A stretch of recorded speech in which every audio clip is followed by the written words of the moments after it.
Just like trying to bake any good cake, we need to understand the ingredients involved so that we can make that cake the same way every time and do it in a great way to where we all enjoy it. Hey, it's Scott Beebe with Business on Purpose.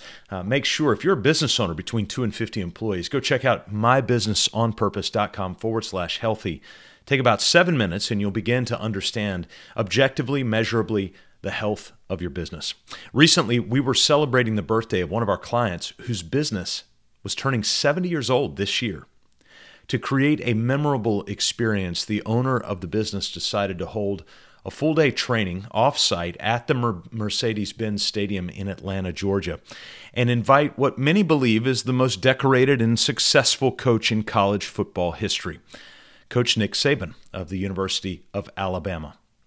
To the 100 or so people who attended, we were taken through a variety of stories regarding the Alabama football program and through some of the fresh details of their national championship run that ended, unfortunately, in a loss in 2022 to the Georgia Bulldogs, just less than 2 weeks from the day we were hearing Coach Saban speak. So this was still very, very fresh. Coach Saban told stories of success and failure and continued to use the word leadership throughout his discussion. To bring texture to his view of leadership, Coach Saban would use word descriptions such as fit, character, adversity, mindset, culture, intelligence, and intensity.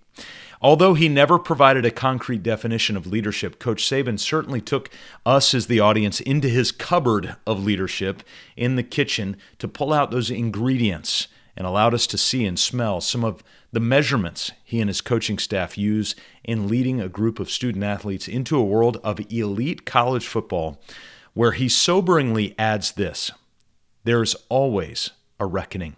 In other words, the cake will always be tested and it will always be tasted. In order to prepare for the reckoning, leadership must be present.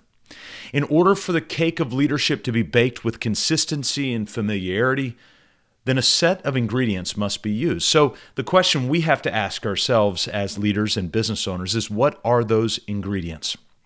While not exhaustive, it is helpful to begin listing out the ingredients of leadership, remembering that leadership is also a phenomenon that you'll know it when you see it. As you think through the specific ingredients, or at least some of those ingredients, here are 8 or 9 that I think are must-haves. First, every leader must begin with purpose. Now, I know, before you rush off, listen, vision and mission in particular, at risk of sounding cliche, purpose is the hard work of actively and physically writing down a detailed snapshot of the future destination where your organization or your family or your business might be headed.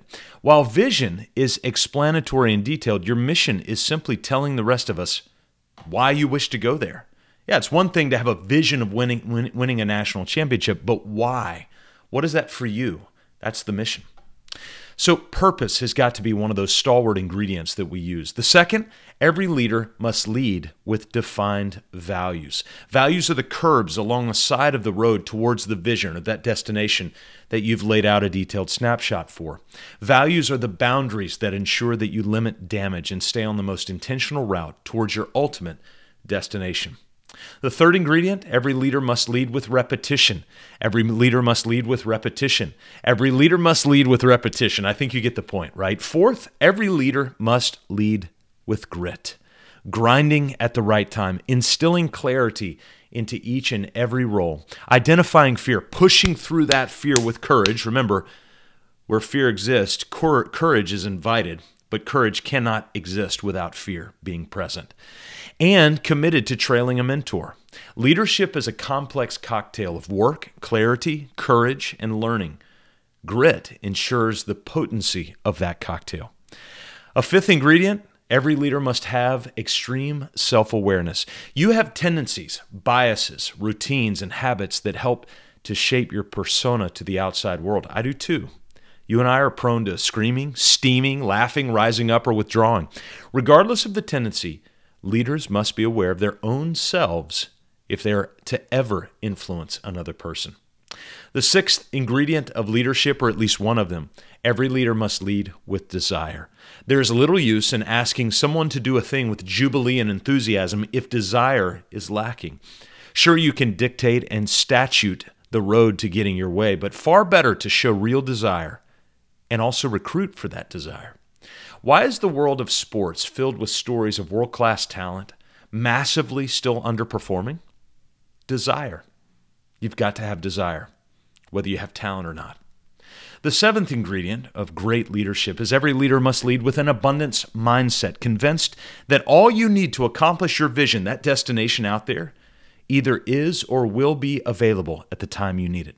Planning is necessary, but will only get you so far. Conviction, belief in the future opportunities is as much a profitable resource as cash in the bank, because there will be times where the latter is unavailable, but the former will be the only check you can cash. The eighth ingredient, every leader must lead with maturity.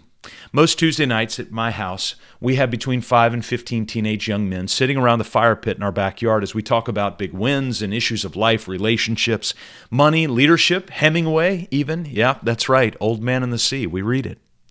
One of the more frequent topics is the idea of maturity. And one of the questions I get most regularly is, do you mature as you age? My standard response is you cannot have maturity without age, but you can certainly age without maturity. There are plenty of 18-year-old minds encased in 46-year-old bodies. Maturity is advancement and development, and it requires work. While childlikeness is a value and asset, childishness is a hindrance and a roadblock. Finally, I've added a ninth. And again, there are many more, but these are 9 at least that we must need to be great leaders. Every leader must lead with empathy. Sherry Turkle, in her powerful and important work, Reclaiming Conversations, suggests that we're in the middle of a crisis of empathy. Empathy is feeling the inside of another person in their situation. While not understanding the details of that situation, you can certainly rejoice with those who rejoice and weep with those who weep. That was Paul, a Middle Eastern writer, and he was writing a letter to many who were living in Rome at the time. Culturally, we are more conditioned to judge a person's situation and render a verdict than simply feeling what that person feels in their particular moment. It's not vogue to feel in leadership, but we must try.